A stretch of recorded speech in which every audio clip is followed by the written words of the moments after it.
Hello दोस्तों। तो आइए हम लोग ईवीएस के मोस्ट इम्पॉर्टेंट 30 क्वेश्चन देखते हैं। ये सेट वन है। बाकी सेट आपको लगातार मिलते रहेंगे। तो आइए शुरू करते हैं। क्वेश्चन नंबर पहला आपकी स्क्रीन पे है। पर्यावरण शब्द का क्या अर्थ है? तो पर्यावरण शब्द हमारे चारों ओर का जो वातावरण होता है वही हमारे लिए पर्यावरण है, जिसमें जैविक अजैविक सारी चीज़ें शामिल होती हैं, जैसे पेड़ पौधे, जीव जंतु, कीट पतंगे, सूरज, हवा, पानी, सब कुछ ये सब पर्यावरण है जो हमारे आसपास का वातावरण है, हमारे चारों ओर का। Option C is right. अगला प्रश्न है, पर्यावरण के मुख्य घटक कौन से हैं? तो पर्यावरण के जो मुख्य घटक हैं वो जैविक और अजैविक घटक हैं, यानी ऑप्शन ए इज राइट। जल एवं वायु नहीं, मिट्टी एवं जल नहीं, पौधे एवं पशु नहीं, बल्कि जैविक एवं अजैविक घटक। प्रश्न नंबर 3 आप लोग के सामने है। निम्नलिखित में से कौन जैविक घटक है? वायु, बी जल, सी पौधा, डी मिट्टी। तो बताइए जैविक घटक कौन सा है? तो इसमें जैविक घटक पौधा है। अब आप जान जाइए कि जैविक और क्या होता है अजैविक। जिनमें जान होती है वो जैविक घटक होते हैं, जैसे पेड़ पौधे, जानवर, कीट पतंगे, मनुष्य, ये सारी चीज़ें जैविक है। और अजैविक वो चीज़ें होती हैं जिसमें जान नहीं होती है, जैसे कि हवा, पानी, पर्वत, नदी, ये सारी चीज़ें। अब आप समझ गए होंगे। तो बढ़ते हैं आगे। तो इसका सही जवाब हो जाएगा सी पौधा।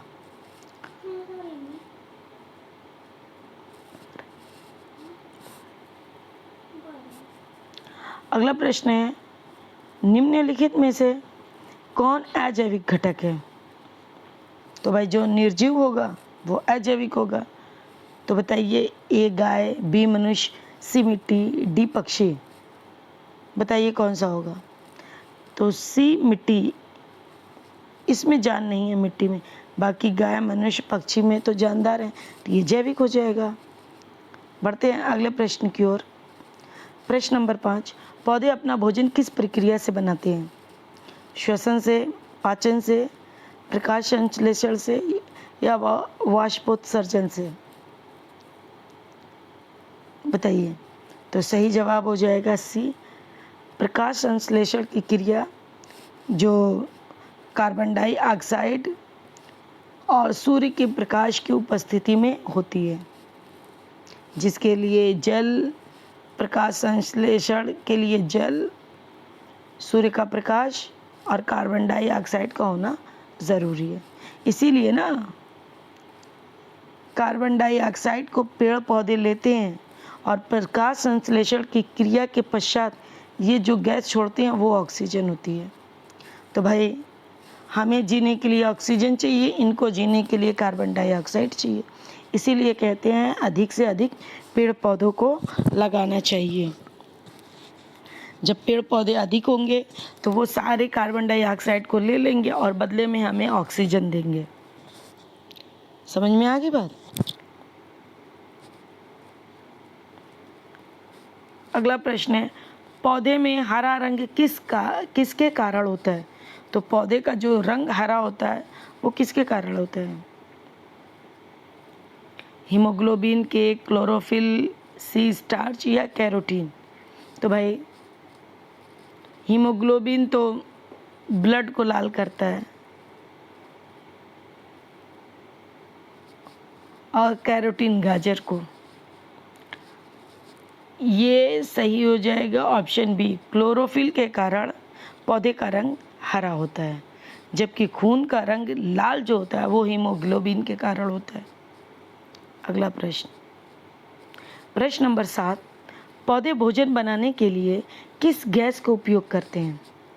भाई हम भोजन बनाने के लिए तो एलपीजी का उपयोग करते हैं, लेकिन पौधे भोजन बनाते हैं तो वो किस गैस का उपयोग करते हैं? भाई वो करते हैं कार्बन डाइऑक्साइड, यानी ऑप्शन सी इज़ राइट। और बदले में हमें देते क्या है भाई? वो देते हैं हमें ऑक्सीजन। अगला प्रश्न है, पृथ्वी के वायुमंडल में सबसे अधिक मात्रा किस गैस की है? यानी जो हमारा वायुमंडल है इसमें सबसे ज़्यादा गैस कौन सी है? तो भाई इसमें सबसे ज़्यादा गैस जो है ये नाइट्रोजन जो है वो 78% है, सबसे ज़्यादा है। और ऑक्सीजन 21%, कार्बन डाइऑक्साइड जो है वो 0.04% है। अगला प्रश्न है, जल का सबसे बड़ा स्रोत कौन सा है? तो जल का सबसे बड़ा स्रोत भाई नदी बड़ी है, तालाब बड़ा है, झील या समंदर? बताइए सबसे बड़ा क्या है? तो सबसे बड़ा, हाँ बिल्कुल सही जवाब, सी इज़ राइट। समुद्र सबसे बड़ा है तो समुद्र सही जवाब हो जाएगा। अगला प्रश्न है, प्रश्न नंबर 10, पीने योग्य जल को कहा जाता है? क्या कहते हैं? खारा होगा, मीठा होगा, समुद्री होगा, कठोर होगा? भैया कठोर तो नहीं होगा, समुद्र का जल भी पीने लायक नहीं है, खारा जल भी नहीं, मीठा जल है पीने योग्य। अगला प्रश्न है, वर्षा जल संरक्षण की सबसे अच्छी विधि कौन सी है? यानी कि जो ये बारिश का पानी गिरता है उसको हम संरक्षण कैसे करें? तो सबसे अच्छा, नदियों को रोकना नहीं भाई, नदी को रोकना नहीं, जल को बहाना नहीं, अधिक सिंचाई नहीं, वर्षा जल संचयन, यानी जब बारिश हो तो जगह जगह गड्ढे खोद दिए जाए और उसी में हमारा पानी स्टोर हो जाए।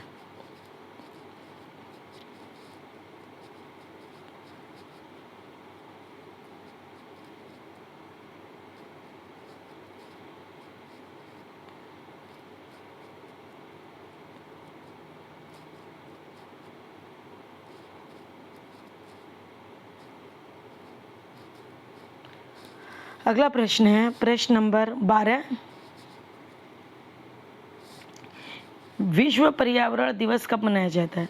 तो विश्व पर्यावरण दिवस जो है वो 5 जून को मनाया जाता है। अब भैया बताओ 22 अप्रैल को क्या मनाया जाता है?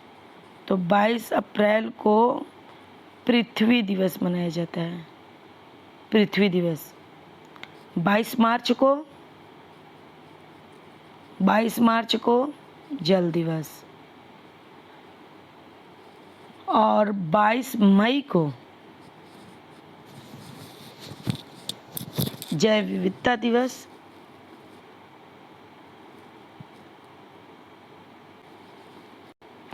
और 16 सितंबर को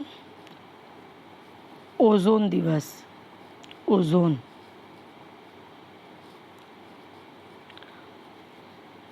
तो विश्व पर्यावरण दिवस 5 जून, 22 अप्रैल को पृथ्वी दिवस, 16 सितंबर को ओजोन दिवस, 22 मार्च को जल दिवस। पृथ्वी दिवस कब मनाया जाता है? तो ये 22 अप्रैल को मनाया जाता है, पृथ्वी दिवस। अगला प्रश्न है, भोजन श्रृंखला का प्रथम उत्पाद कौन है? तो भाई देखो, भोजन श्रृंखला में जब पूछेगा प्रथम उत्पाद या प्रोड्यूसर, तो वो पेड़ पौधे ही हो जाएंगे, याद रखिएगा इस बात को।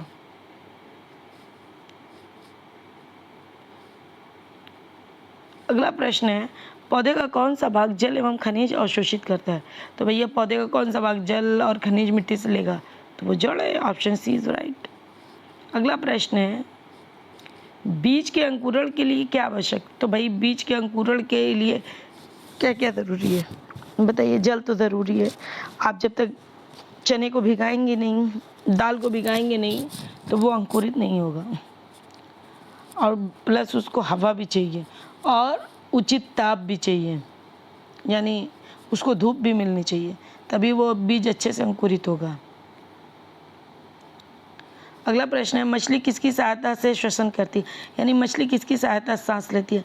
भैया हम और तुम तो फेफड़े से लेते हैं, लेकिन मछली जो है वो गलफड़े से लेती है, ऑप्शन बी इज राइट। अगला प्रश्न, प्रश्न नंबर 18, सांप किस वर्ग का जीव है? तो सांप जो वो सरीसृप वर्ग का जीव है। अगला प्रश्न है, निम्नलिखित में से कौन पालतू पशु है? भैया शेर, गाय, भालू, लोमड़ी। कोई लोमड़ी नहीं पालता, भालू नहीं पालता, शेर भी पालता है लेकिन वो पालतू पशु नहीं है। कुछ सरफिरे लोग पालते हैं लेकिन गाय जो है एक पालतू पशु है।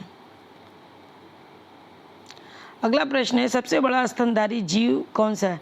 यानी सबसे बड़ा स्तनधारी जीव जो है वो ब्लू व्हेल, नीली व्हेल हो जाएगा। Option C is right. बढ़ते हैं अगले प्रश्न की ओर। प्रश्न नंबर 21, वायु प्रदूषण का प्रमुख कारण क्या है? तो वायु प्रदूषण का प्रमुख कारण क्या है? पेड़ पौधे लगाएंगे तो वायु प्रदूषण होगा? नहीं जी। ज़्यादा वर्षा होगी तो वायु प्रदूषण होगा? ना ना ना ना, ये सब गलत है। सी, वाहनों एवं उद्योगों का धुआं। जब धुआं हमारी हवा में मिलता है तब वायु प्रदूषण होता है, जिससे दमे की बीमारी होती है, नींद में दिक्कत आती है, ये सब परेशानियां होती है। अगला प्रश्न है, प्रश्न नंबर 22, ध्वनि प्रदूषण का प्रमुख स्रोत क्या है? तो वाहन से ही ध्वनि प्रदूषण होगा ना, नदी से, पेड़ से, खेत से, कहाँ से ध्वनि प्रदूषण होगा? अगला प्रश्न है, निम्न में से कौन नवीनकरणीय ऊर्जा का स्रोत है? पहले नवीनकरणीय और अनवीनकरणीय ये समझ लीजिए। रिन्यूएबल एनर्जी जो बार बार मिले, जैसे कि पवन ऊर्जा, जल ऊर्जा, सौर ऊर्जा, ज्वारीय ऊर्जा, ये सारी ऊर्जा ख़त्म होने वाली नहीं है, इसे ही नवीनकरणीय ऊर्जा के स्रोत कहते हैं। और ऐसी ऊर्जा जो एक बार इस्तेमाल के बाद ख़त्म हो जाए, फिर करोड़ों साल बाद वो बने, तो उसको कहेंगे ख़त्म हो जाएगा, जैसे कोयला, पेट्रोल, पेट्रोलियम। तो नवीनकरणीय हो जाएगा। सौर ऊर्जा भैया ख़त्म होने वाली नहीं है, जितना मन करे सोलर पैनल लगवा लो, सब चार्ज होगा। अगला प्रश्न है, प्लास्टिक का उपयोग कम क्यों करना चाहिए? तो ये महंगी है? नहीं भाई। ये भारी है? नहीं। इसका रंग खराब हो जाता? नहीं। ये जल्दी नष्ट नहीं होती, ये सड़ गल कर नष्ट नहीं होती है जल्दी। 3R सिद्धांत प्लास्टिक के बारे में, रिड्यूस, रीयूज और रिसाइकिल। हाँ, रिड्यूस कम ही इस्तेमाल करो, रीयूज दोबारा इस्तेमाल करो, रिसाइकिल फिर से बनाओ, नया बना दो। अगला प्रश्न है, स्वच्छ भारत अभियान का मुख्य उद्देश्य क्या है?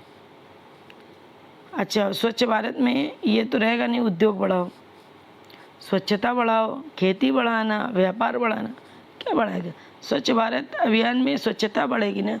2 अक्टूबर 2014 को लागू हुआ था स्वच्छ भारत मिशन अभियान।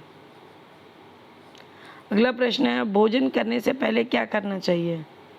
दौड़ लगाएं, हाथ धोएं, सो जाएं या टीवी देखें? तो हाथ धोना चाहिए खाने से पहले। अगला प्रश्न है, पर्यावरण संरक्षण का सबसे अच्छा उपाय कौन सा है? भैया पर्यावरण को अगर संरक्षित करना चाहते हो, बचाना चाहते हो, सबसे बढ़िया है ज़्यादा से ज़्यादा पेड़ लगाओ। अगला प्रश्न है, निम्नलिखित में से कौन विघटक है? तो जीवाणु एवं कवक ही विघटक है। प्रश्न नंबर 29, पर्यावरण शिक्षा का मुख्य उद्देश्य क्या है? तो अगर कोई पर्यावरणीय शिक्षा किसी को दे रहा अपने एनवायरनमेंट का कि ये मत करो, ऐसे मत करो, तो पर्यावरण के प्रति जागरूक कर रहा है उसको, ताकि आने वाले वक्त में वो सहयोग करे प्रकृति को बचाने में। प्रश्न नंबर 30, यूपी टेट में ईवीएस के प्रश्न मुख्य रूप से किस पर आधारित होते हैं? केवल विज्ञान पर, केवल भूगोल पर, एनसीईआरटी ईवीएस एवं ईवीएस पेडागोजी, या डी केवल इतिहास? तो सही जवाब हो जाएगा सी, एनसीईआरटी ईवीएस एवं ईवीएस पेडागोजी। तो ये थे हमारे 30 क्वेश्चन। वीडियो अच्छी लगी तो इसे लाइक और चैनल को सब्सक्राइब करना बिल्कुल ना भूलें। मिलते हैं अगले वीडियो में, तब तक के लिए अल्लाह हाफिज़।